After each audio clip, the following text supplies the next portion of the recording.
What's up, everybody? Hey, I am here to answer, to do my live Q&A that I do Mondays, Wednesdays, and Fridays at 7. So I forgot my computer, so I'm going to read the question I had today. Hopefully I can read it. Luis, all right, let's see your question.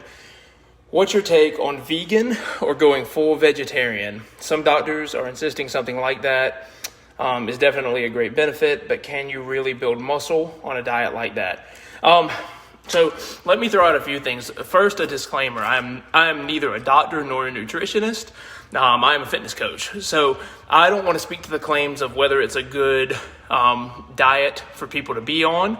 I'm going to personally stick to the is it optimal or is it good for somebody trying to build muscle, because that's a little bit more in my field. So the answer is, here's how I would and have answered this question. If you are somebody who has a moral or ethical concern with eating animal products, and so you decide to be vegan or, at least minimize it by going vegetarian, whatever, there are certainly ways that you can pay attention and make sure that you get enough of the things that you need to adequately build muscle.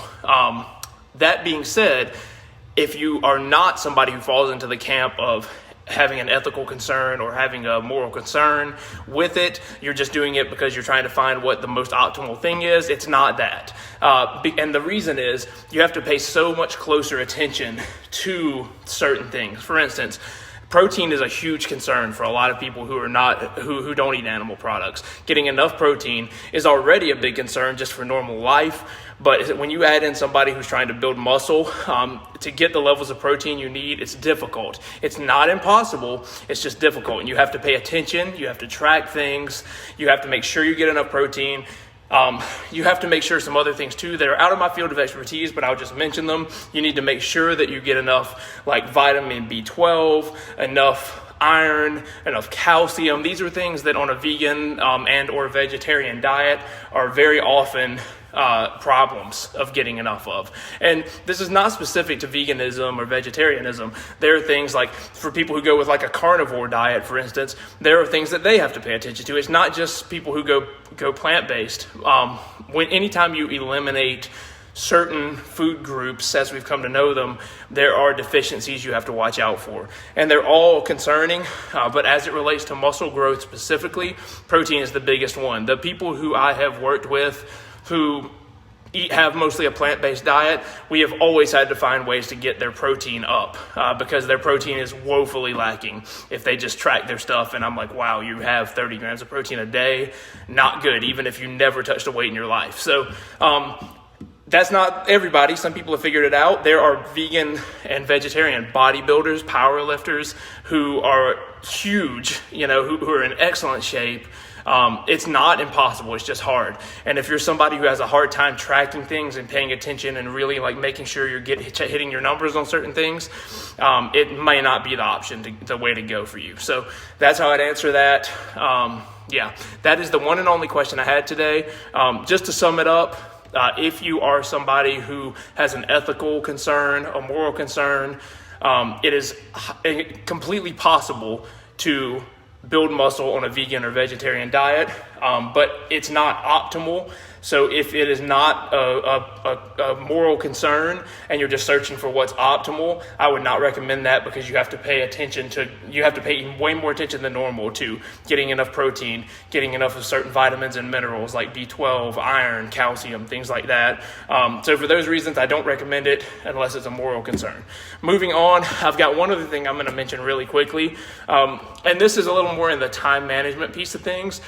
I discovered recently something it's not recently actually, but it's called the Pomodoro technique. I'm not sure if anybody's familiar with this, but basically, if you set a timer, like for the task you're working on, whether it's your workout, whether it's your food prep, or even outside of fitness stuff, trying to do a paper, trying to do a report, trying to do your dishes, whatever. I literally set myself timers for these things because I figure out what's the realistic amount of time that it should take me to get this done, and I set a timer for that. And so that way, if I'm not done with it, I have to cut it off. And what happens is that forces me to get it done in that amount of time, because we have this weird thing as humans where we allow our work to expand to fill the amount of time that we allow it.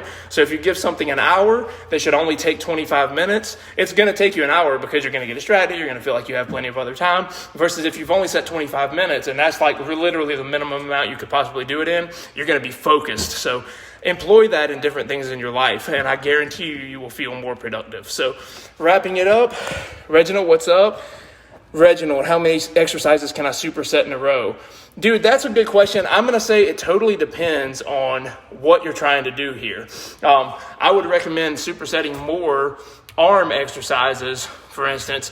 Like I really only do supersets on like biceps and triceps, like on my arm stuff, because like I can go hop over here, do some dips, hop over here, do some bicep curls, and superset those things. I like that. But I would not suggest supersetting like deadlifts, for instance, unless you're trying to do just high rep deadlifts, because the big compound movements, I recommend like trying to stick to just trying to take longer rest times. Focus on that. Don't try to do anything between those. Just get it done. But on isolate, I prefer to do supersets on isolation. How many exercises can you superset in a row? I mean, I wouldn't say there's really a limit. I guess it depends on how many reps how many sets you're trying to get done in general. So like, let's say that you go into an arm day and you want to do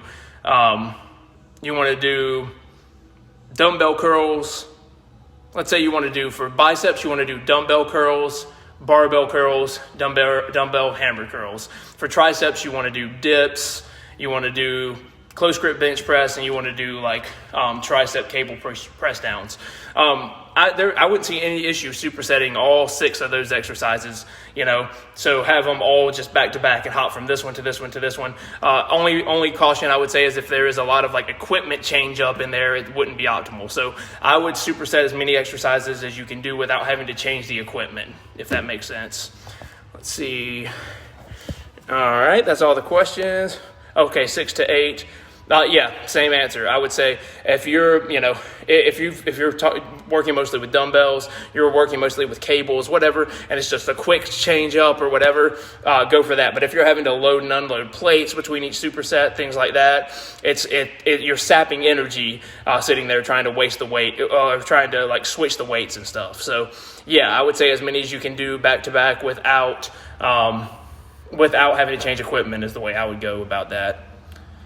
Reginald, thanks for jumping on, man. Randy, thanks for watching, guys. I'm going to wrap this up. Let me know what other questions you have, and I will tackle them on my Friday Live.